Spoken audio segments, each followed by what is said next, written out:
பிரபல இசை அமைப்பாளரும் சிறந்த பாடகருமான இசைஞானி இளையராஜாவின் மகளும் பாடகியுமான பவதாரணி புற்றுநோயின் பாதிப்பால் கடந்த வருடம் ஜனவரி 25ஆம் தேதி இலங்கையில் மறைந்தார்.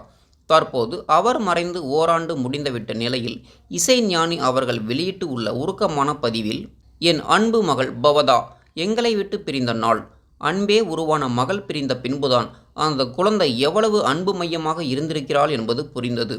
காரணம், என் கவனம் எல்லாம் இசையின் மீது இருந்ததால் என் குழந்தைகளை கவனிக்காமல் விட்டது இப்போது வேதனையை தருகிறது.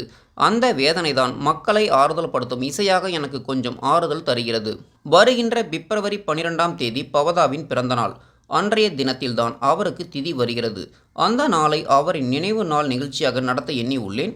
அதில் எல்லா இசைக்கலைஞர்களும் பங்கெடுக்குமாறு கேட்டுக்கொள்கிறேன். இவ்வாறு இசைஞானி இளையராஜா அவர்கள் தன் மகள் பற்றி வெளியிட்ட உருக்கமான ஆடியோ பதிவு தற்போது இணையத்தில் வைரலாகி வருகிறது.